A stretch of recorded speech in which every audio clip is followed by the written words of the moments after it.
questions here? That's all I see tonight, Patrick. Okay, cool. All right. So we had a win. We had a win in our agency before we go. We had built some stuff out in San Antonio. And like Jeff said, we had this client now, like I think a year ago, he was at $1,500 a month. And now he's at $9,500. And like, I think we're going to move into $11,000 a month now. So I just want to share that with you guys about how things can change. And there's a lot of benefits to kind of getting what. So Dave asked me a question here when he started this contest where he's like, hey, what do you think about this niche? And my response was, it's dangerous to build a bunch of sites in a niche that you don't know a lot about. But once you know and you're comfortable with the niche, then I think it's a really good idea to niche down and kind of like build them like all over the country or whatever, because there's a lot of advantages to knowing the niche, knowing the pain points of the contractors, knowing the types of content that you're going to need. Maybe there's some good backlink sites, all this stuff. And the challenges, I think, in each niche has its own particular flavor, and that's right. Some of them can be a little bit more quirky than others, and it just kind of depends on what your what your mentality is on how you can handle that, if it's a niche for you or not. Some of the ones that are going to be easier are not going to be as profitable, but if you're willing to put up with a little bit more, you have some more tolerance for shenanigans and whatever, you can make a little bit more money along the way, I think. And then we had another win yesterday. Patrick and I tag team. We played good cop, bad cop on a call and doubled another client to $3,000 a month, which was awesome. Yeah, that's another one. Some of these things that look like losses, when you kind of hang in there and you keep on pounding it on them, they turn into wins. So we had a client in Northern Virginia that he flaked on us after a while. We were sending him leads, and then the winter came around, and our niche that he was working in is seasonal. And then, but we still had some leads coming in, and we found, Jeff went and found somebody. And meanwhile, we had lost our client on the other side of the border in Maryland in the same niche. Okay. So we kind of lost two people, I think in like January, December, somewhere around there. We kept on working on it. We knew that it was going to come back around. And, Jeff was able to find the first guy in Virginia, and then somewhere along that way, the guy flaked in Maryland. And now we've got the first guy, he's taken both of them. We brought him on at $1,500 a month. And now, after the conversation yesterday, he's at $3,000 a month. And we with the idea that we're going to reevaluate on April 1st. And we're actually probably going to be moving him between like $4,000 to $4,500 a month. I just didn't want him to jump up so much, because I know he's like a 24-year-old contractor, and I know it's a big jump, and you've got to always be managing the relationship with these people, right?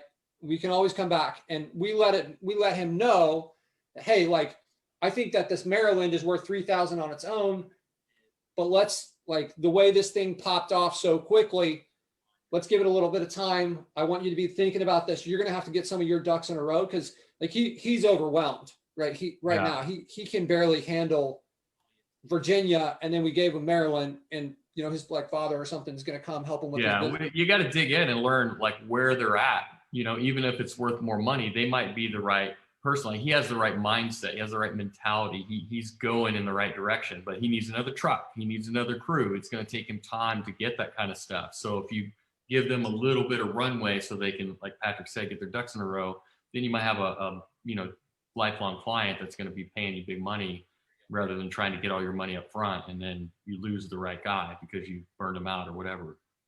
Yeah, you guys, it starts to be a little bit of a sixth sense when you can look at these clients, understand what they're saying, and we still make mistakes, right? You're never going to be perfect with it. There's like people that we believe in, and then they end up like not being that good, right? But you start to recognize some of these patterns, some of this mindset. Are they answering the phone? Like, what is their attitude? Are you, like, this guy was telling us yesterday, he's like, I asked him, one of the questions I always ask on these sales calls is, where do you see this going? Like, what do you want to happen here? Let's talk about that, because there's a lot of strategy adjustments based on that. So it's an easy question for them to answer. And he's like, look, a few years from now, I'd love to have like 15 crews or 15 different people working with me with 5 crews. Okay, so what do you need to do to get there? What has to happen? Well, we're going to need a lot of leads. We're going to need a lot of business. Okay, so you can see that there's a lot of stuff coming in here. I think you and we both want to go in the same direction, and I'm going to be patient with you. I believe in you. I do. I believe in this guy just based on what he was saying. He's done great so far. We don't need to like slam him to the wall, right?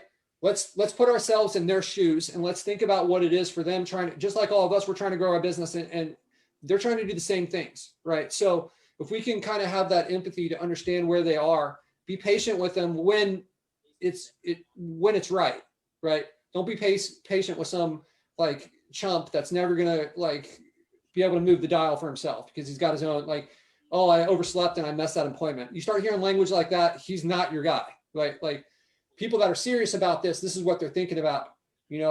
Like Dave, the last week, 14 hours a day, he's focused on this business. So that's the type of person that you want to find when you're looking for these people. Is like, you want somebody who's serious about it, who's like eat, breathing, and sleeping this stuff. And it's just like, when you ask them about their future, it's not like, I want to work 9 to 5 and just like make $100,000 a year, right? This guy's like, I want to take over the town. I want to have 3 jobs going at a time, right? So just kind of like listen for that. And if you hear that, then like, I'll give these people a little bit of runway. Let him get up to speed. This guy instantly went to $3,000 a month. He had no problem with it. He was happy to do it.